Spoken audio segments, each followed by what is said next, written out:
नमस्कार दोस्तों, मैं हूं मुकेश मानव और आप देख रहे हैं एक्सप्रेस न्यूज भारत, जिद सच दिखाने की। एक्सप्रेस न्यूज भारत की टीम आज लखनऊ से पश्चिमी उत्तर प्रदेश का कवरेज करते हुए फर्रुखाबाद 40 लोकसभा सीट पर आ पहुंची है और यहां पर समाजवादी पार्टी का ये कार्यालय है, चुनाव कार्यालय है। यहां पर डॉक्टर नवल किशोर शाक्य समाजवादी पार्टी से प्रत्याशी हैं इंडिया गठबंधन के। तो देखना यही होगा कि यहां पर इस बार 13 तारीख में वोटिंग होनी है और यहां की जनता इस बार किसको सांसद चुनना चाहते। यहां पर बहुत सारे समर्थक मेरे साथ समाजवादी पार्टी के मौजूद हैं। मैं इनसे बात करूंगा वन बाई वन कि यहां इस बार चुनाव में क्या जो आप जनता के बीच लेकर के जा रहे हैं। क्या नाम है सर आपका? मैं पुष्पेंद्र यादव एडवोकेट हूँ, समाजवादी पार्टी जिला उपाध्यक्ष। वकील साहब, क्या लग रहा है इस बार के चुनाव में कौन से मुद्दे हैं जो आप जनता के बीच लेकर के जा रहे हैं? देखिए, मुद्दे जनता के खुद के हैं। जो इस सरकार, वर्तमान सरकार ने हम लोगों को जो लुभावन वादे दिए थे कि भ्रष्टाचार मुक्त होगा, गड्ढा मुक्त होगी सड़कें, ऐसा कुछ भी नहीं हुआ। लोग इंतजार करते रहे, लोगों ने इंतजार किया कि 15 लाख हमारे खाते में आएंगे, जनता गुमराह रही। उसको क्या दिया इन्होंने? सिर्फ 5 किलो राशन। पूरे देश को भिखारी बनाने का काम किया है इस जनता को गुमराह करने का काम किया है इस सरकार ने। कुछ भी चीज नहीं दे पाए हैं, और दे पाए हैं तो भ्रष्टाचार और गड्ढे ही गड्ढे। सड़कें कहीं पर नहीं। आप भी अगर आए होंगे कहीं, आपने देखा होगा कि कहीं पे भी ऐसी सड़कें नहीं है जो लेवल में हो। गड्ढे मुक्त होने की बजाय गड्ढा युक्त सड़कें दी है सरकार ने। मोदी जी का नारा है अब की बार 400 पार। क्या लग रहा है सर आपको? ये उनकी सोच है और सपने देखना अच्छी बात है, मैं नहीं कहूँगा, वो बहुत बड़े नेता हैं, लेकिन सपने हर आदमी देख सकता है। ये बच्चे भी देखते हैं सपने, छोटे छोटे बच्चे भी सपने देखते हैं। लेकिन जो परिणाम आएगा वो 4 जून को आएगा, जब इंडिया गठबंधन की पूरे हिंदुस्तान में, उत्तर प्रदेश में धड़ाधड़ आप देख रहे हैं, जहां जहां चुनाव हुए हैं वहां इंडिया गठबंधन के प्रत्याशी बहुत भारी बहुमतों से जीतेंगे। आप 4 जून को परिणाम देख लीजिएगा। मेरे साथ एक और युवा है, मैं इनसे बात। क्या लग रहा है सर, क्या नाम है आपका? अंकित शाक्य। शाक्य साहब, क्या लग रहा है? अच्छा, डॉक्टर साहब के रिश्तेदार हैं क्या? नहीं, रिश्तेदार नहीं है, उनके समर्थक है। समर्थक हैं। क्या लग रहा है, उत्तर प्रदेश में बहुत सारे पेपर हुए, भाजपा सरकार में पेपर सारे लीक हो गए, तो क्या कहेंगे? मैं बस यही कहूंगा कि ये जैसे गड्ढे नहीं भर पाए हैं वैसे ये पेपर लीक करवा रहे हैं। खुद ही मेहनत कर रहे हैं, बहुत ज्यादा अपने लिए गड्ढे खोद रहे हैं, क्योंकि इनके पास कोई मुद्दा ही नहीं है। ये सिर्फ मुद्दा बनाते हैं धर्म को लेकर के। ये जो बेसिक मुद्दे हैं हमारे, उन पर कोई बात नहीं करते हैं। जैसे आप देख रहे हैं कि फर्रुखाबाद में गड्ढे, भयंकर रूप से गड्ढे हैं। शहर में केवल 2 पुल बनाए गए, जो कि वो भी नागिन डांस करवाते हैं। बहुत जोरदार नागिन डांस करवाएंगे आपको। मतलब जो बेसिक नीड्स हैं लोगों की, वो उन पर कोई बात ही नहीं करेगा। आपको सिर्फ और सिर्फ बात करेंगे गुमराह करने की। सिर्फ आपको 5 किलो राशन की बात करेंगे। ये शिक्षा, स्वास्थ्य, सुरक्षा, किसी पर बात नहीं करेंगे आपसे। आप सुरक्षा की बात करें, महिला सुरक्षा की बात करें, तो आप रेवन्ना का नाम सुने ही होंगे अभी जल्दी में। कितना बड़े क्रिमिनल माने गए, लेकिन उनके लिए मोदी जी खुद प्रचार कर रहे हैं। तो इस तरह से सुरक्षा दे रहे हैं हमारे देश में। हमारे देश में रोजगार की बात करें तो हर चौथे दिन तो पेपर लीक करा देते हैं। पेपर लीक कराने में उन्होंने नंबर 1 बन चुके हैं। बेरोजगारी में हमारा देश सबसे ऊपर पहुंचने वाला है। गरीबी में हम सबसे ज्यादा आगे बढ़ रहे हैं। हम लोग इतने ऊपर पहुंच चुके हैं कि मतलब क्या ही कहें। देश की कूटनीति की बात करते हैं, मतलब विदेशों में डंका बज रहा है। कैसा डंका बज रहा है? हम लोग जो एनआरआईज हैं उनको फायदा हुआ है। कैसे? यहाँ पर अब डॉलर की कीमत हो गई 85 रुपया। वहां से लोग भेजते हैं पैसा, तो यहाँ पर लोगों को ज्यादा मिलता है पैसा। तो एनआरआई को तो फायदा है, लेकिन हम लोग जो यहाँ पर हैं उनको हमेशा घाटा ही हुआ है। देश की बात करें, देश को ऊपर अच्छे लेवल पर ले जाने की बात करें, तो उनको हम चुनना चाहेंगे। और भैया, हम इस बार प्रधानमंत्री नहीं चुनना चाहते, हम इस बार अपने लोकसभा का प्रतिनिधि चुनना चाहते हैं। इसलिए हम नवल किशोर शाक्य जी के साथ हैं और बहुत जोर से लगे हैं। पूरा फर्रुखाबाद एक तरफ एक आवाज में बोल रहा है कि इस बार डॉक्टर नवल किशोर शाक्य। तो यहाँ के जो सांसद हैं, क्या लग रहा है उन्होंने कुछ काम नहीं किया है? भैया, फर्रुखाबाद के सांसद जी तो बहुत मेहनत से काम करे। ऐसा काम करे कि कभी दिखे ही नहीं, इतनी मेहनत काम करे। और आप देखिए ना, उन्होंने पेट्रोल पंप बना लिया। इतनी मेहनत करी है उन्होंने, अपना पेट्रोल पंप बना लिया, अपने कॉलेजेस बना लिए। मतलब और क्या चाहिए? इतना विकास अपने लिए कर तो लिया है, विकास कर तो लिया है। ठीक है, एक और युवा साथी हैं। अयोध्या में राम मंदिर बना है सर, क्या लग रहा है बीजेपी को कितना फायदा होगा? राम मंदिर, सबसे पहले आपने बीजेपी की बात की, उनको फायदा हो सकता है, लेकिन देश को राम की राजनीति नहीं चाहिए, रोजगार की चाहिए। राम सबके हैं, राम सबकी वो आस्था है। ठीक है, तो राम मंदिर सबसे बड़ी बात है कि मंदिर का आपने बात की। हम ये पूछना चाहेंगे, भाजपा ने विद्यालय कितने बनाए? देश में यूनिवर्सिटी कितने बनाए, शिक्षा को कितना बढ़ाया।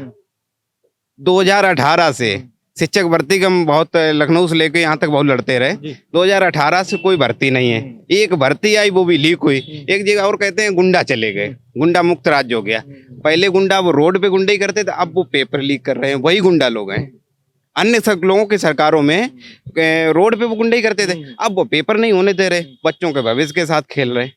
युवाओं को 2 करोड़ रोजगार देने का वादा किया था मोदी जी ने, क्या लग रहा है मोदी जी झूठ बोल रहे हैं? मोदी जी की एक बुलेट ट्रेन आई, उसमें एक में 2 करोड़ रोजगार थे, एक में 15 लाख रुपए था, एक में स्मार्ट शहर थे, एक में स्मार्ट गांव थे, और पीछे बैठे थे अडानी जी, वो सबको लेके चले गए बाहर, वो पूरी ट्रेनें लेके चले गए। और दूसरी बात और बता दें, उत्तर प्रदेश में जो शिक्षक भर्ती हुई थी, वो शिक्षा मित्र का समायोजन जो अखिलेश सरकार ने वो रद्द हुआ था, वो भर्ती के बाद बीजेपी ने कोई एक पद नहीं भरा है, कोई भर्ती नहीं, कोई रोजगार नहीं है।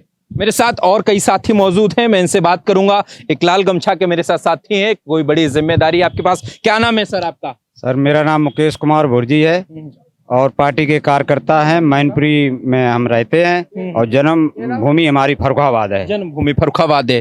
तो नवल किशोर आए जी सर, डिम्पल भाभी को वोट करने के बाद अब हम पूरी तन मन धन से मेहनत करेंगे अपने बल पर, और नवल किशोर साक्य जी को पूरा समाज का और अदर का जहाँ भी मेरा परिचय है, हम इनको आगे बढ़ाने का काम करेंगे। डॉक्टर साहब बहुत अच्छे हमारे प्रत्याशी हैं और हम चाहते हैं डॉक्टर साहब मैनपुरी की टक्कर पे जीत है। क्या लग रहा है कितने वोटों से जीत होने वाली है?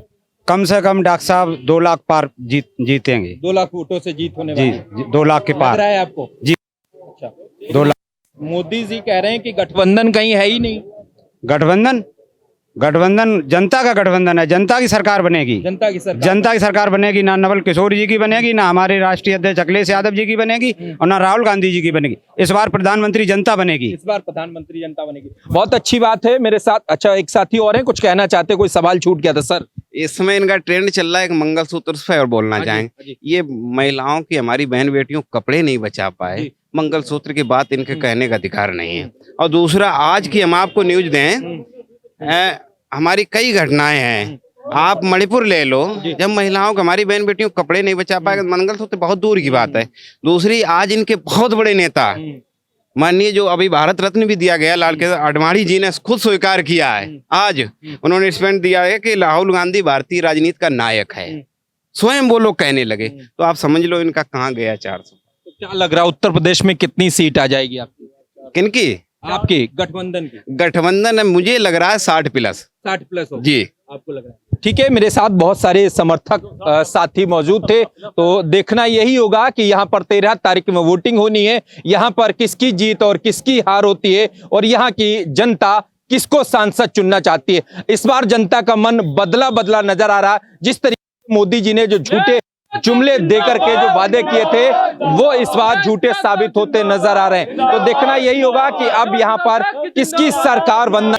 फर्रुखाबाद में एक युवा साथी मौजूद है, मैं इनसे बात करूंगा। आपकी भी कुछ समस्याएं हैं, फर्रुखाबाद की जनता इस बार क्या चाहती? क्या नाम है सर आपका? मेरा नाम अंकुर कुमार शाक्य जी। अंकुर जी, क्या लग रहा है फर्रुखाबाद में विकास कार्य नहीं हुए क्या? विकास बीजेपी सरकार ने इतने झूठ बोलकर विकास कराए हैं, और बीजेपी सरकार का जो सांसद है वो ऐसा, किसी की बीवी अगर न्याय के लिए जाती है तो उसकी बीवी ही छीन लेते हैं। ये विकास भारतीय जनता पार्टी का सबश्रेष्ठ विकास है, और यही सोच है भारतीय जनता पार्टी की। इतना बड़ा आरोप आप कैसे लगा रहे हैं?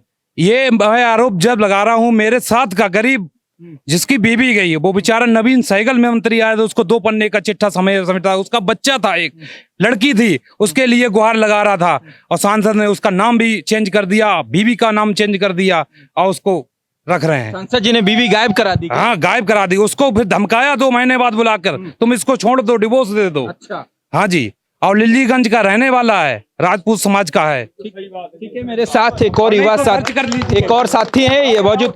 क्या समस्या है सर? सर, इस बार सबसे बड़ा मुद्दा बेरोजगार का रहेगा। इन्होंने 2 करोड़ रोजगार का वादा करके सबसे बड़ा युवाओं के साथ छल करने की कोशिश किया है। इन्होंने कोई भी भर्ती कराई हो, और आज तक 13 भर्ती कुल हुई है, 13 पेपर हुए, 13 पेपर लीक करवाए इन्होंने।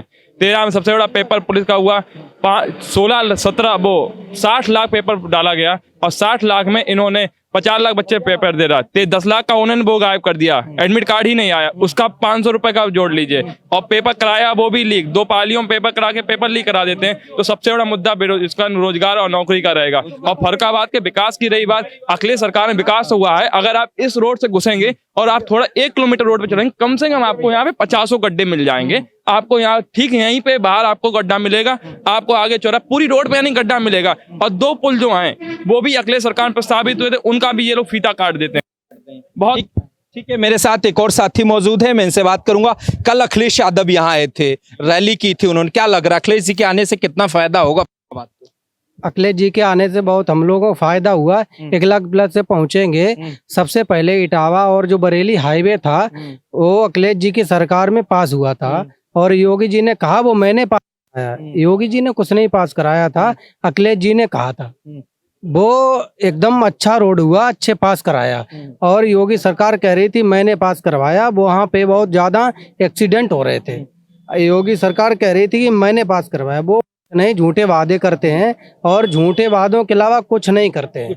जी, मेरे साथ ही युवा साथी मौजूद थे। अगली बार अगले चौराहे पे आपको दिखाएंगे यहाँ की जनता और यहाँ का युवा क्या चाहता है।